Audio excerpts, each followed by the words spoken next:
Hello, I'm Bob the Booker and welcome to my channel. And today I wanted to talk about another book from the International Booker long list for 2025. And that is this book here, The Book of Disappearance by Ibtisam Azem, translated from the Arabic by Sinan, Antoon, and published by The Wonderful and Other Stories. And this is a book that I was most intrigued by from the long list when it was released. I thought this sounded absolutely bold as a piece of writing, and I'm very glad to report that I think this book lives up to its concept. I think it's an exceptionally bold way of approaching something and an incredibly intelligent piece of writing. The core idea, I should say, it sounds like I'm just teasing that generally, is a book in which essentially overnight all Palestinian people disappear from within Israel and Palestine. And this is something that's unprecedented. It's something unexpected entirely. And there is no forewarning from any side about this. And so it becomes a diplomatic incident. It's a book that then deals with what that aftermath is. I will at some point go into spoilers, and I'm going to mark when that's the case, but this first bit will be without, or will be parts that I think are just fairly core to the book itself and don't necessarily reveal plot points.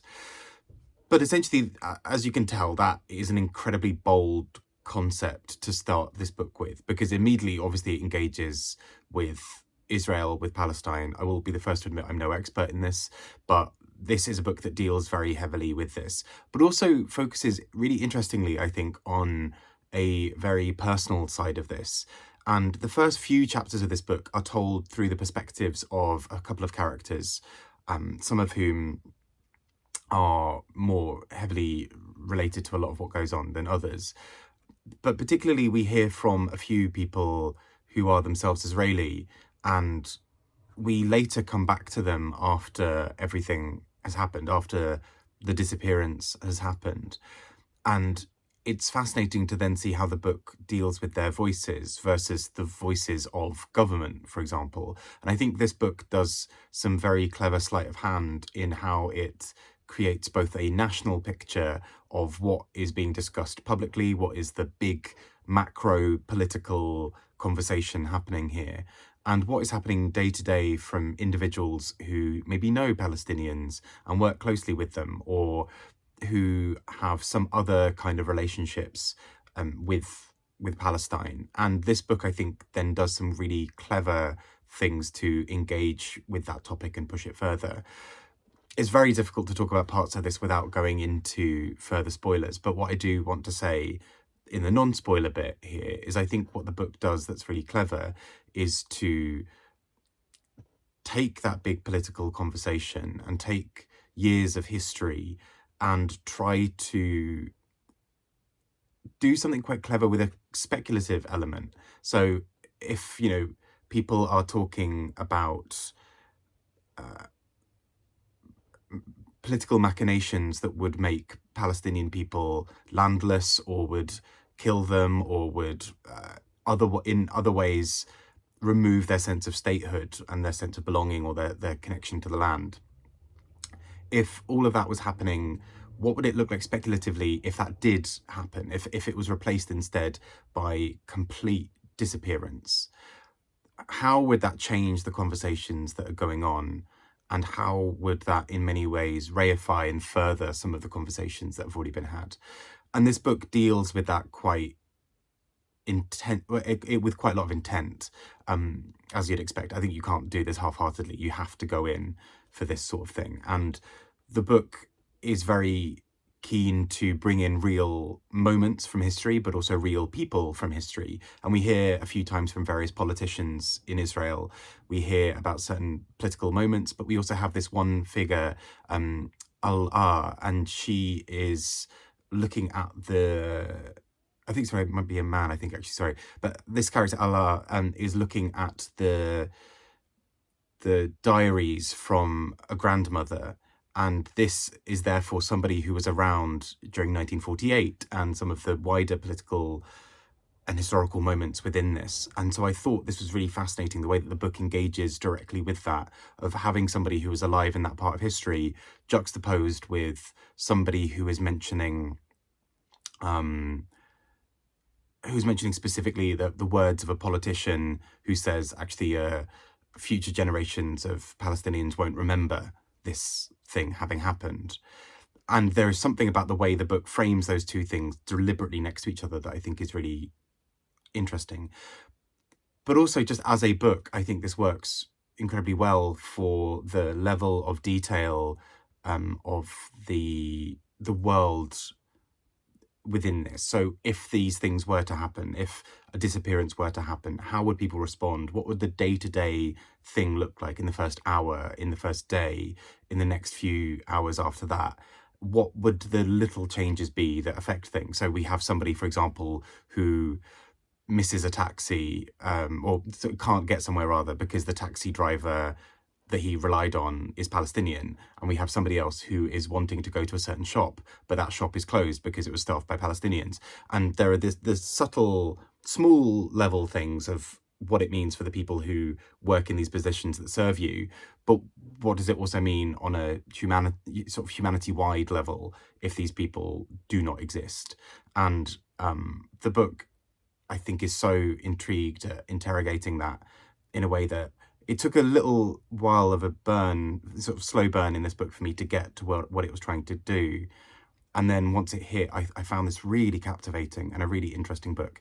This is an exceptionally bold piece of writing, I think, to look something like this directly in the face and throw up a speculative option of what would that actually look like? What is the logical continuation or the logical extreme of this statement or of this idea, and what might that look like both on a world level and on a literary level as well.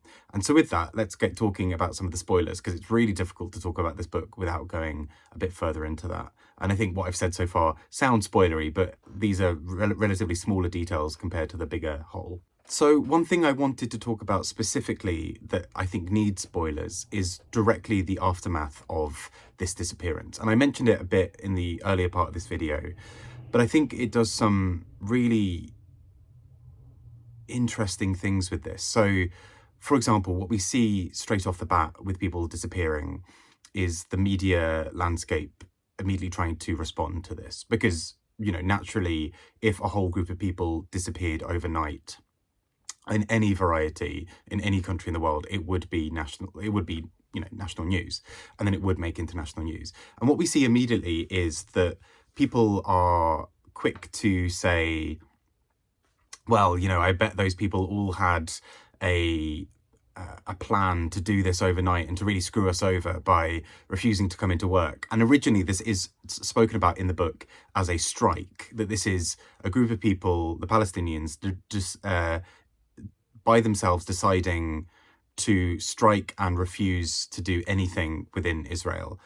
But then by obviously stepping back and not being there, this brings up other political conversations. Well, if they're deciding to strike, then why are they striking? What's happening here? And this itself leads to many conversations, particularly from politicians, that are about, well, actually, they've done this to destabilize our country. They've done this to make a statement, and how dare they do this in the only democratic nation in the in the Middle East. And they say this quite frequently, this idea of the only democratic nation in the Middle East. And this is taken, I believe, directly from speeches from certain politicians. So it's grounded in something. And the book directly stares that in the face. It looks down the barrel of the gun and says, okay, well, if you truly believe this, then let's explore whether this really is a democracy. And I think, obviously, this book directly engages with Israel and Palestine as a conversation and as a topic. And I think, you know, that's obviously core to this whole book. I think what's also really clever is there is a literary thing going on where this is actually just also an examination of states falling apart, or the idea of what we think of as polite society and democracy completely crumbling when something else goes wrong. I've read a lot of climate fiction recently. This is a big topic in that. But it also reminded me of, I think it's called Blindness by Jose Saramago. And in that book, a change in what happens overnight essentially immediately leads to societal collapse, because there is a way where the whole world has been built around a specific thing. And in some ways, this book posits that the very existence of Israel is built around this land and around dealing with Israel and Palestine and various other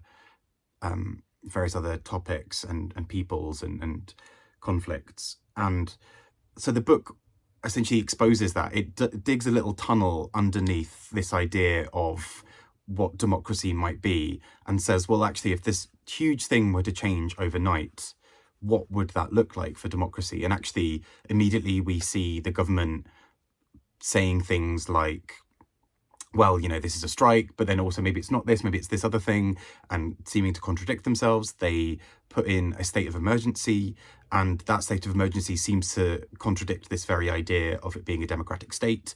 The book then engages further with more of these ideas to poke holes in traditional arguments around some of these things. If we think that we're these humane people in any country in the world, if we think that we're these humane people, what does it look like when we're faced with the, in this case, disappearance of a people? Do we care? And actually, many of the conversations that happen in this book seem to be more about the inconvenience to the average person in Israel, about, my taxi driver isn't here, what is this?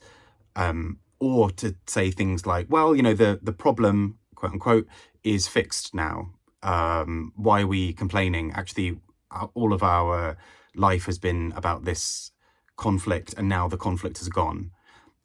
And it's so interesting to see how this book takes that and watches a slow slide into something else. And I think this is something that only fiction can really do. There is a way of using fiction here to pose something speculative that is grounded in conversations that people have been having, in terms of things that people have said. If we think of a certain US politician recently talking about all Palestinians, for example, leaving and turning Palestine into a holiday resort, and then them coming back and working in it. If we think about that, that is talking about a mass displacement of a people.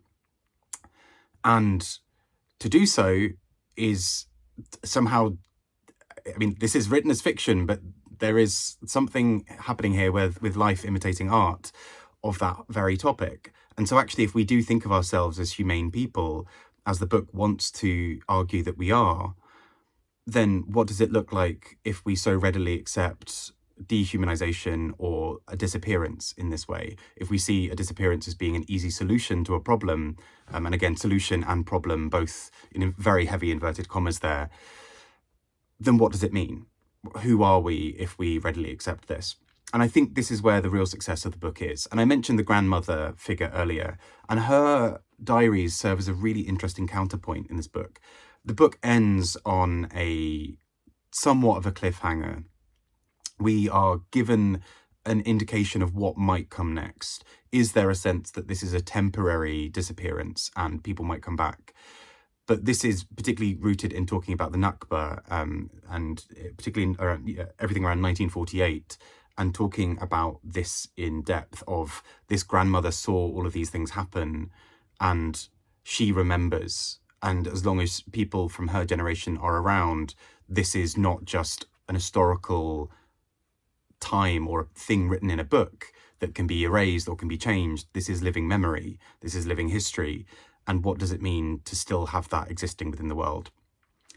I'm going to try and end that there, because I really struggle to articulate a lot of what I want to say about this book, because I think it's this book I think is so cleverly done in engaging with exceptionally difficult conversations. And like I said earlier, I think this book is staring down the barrel of a gun in a really fierce and fearless way.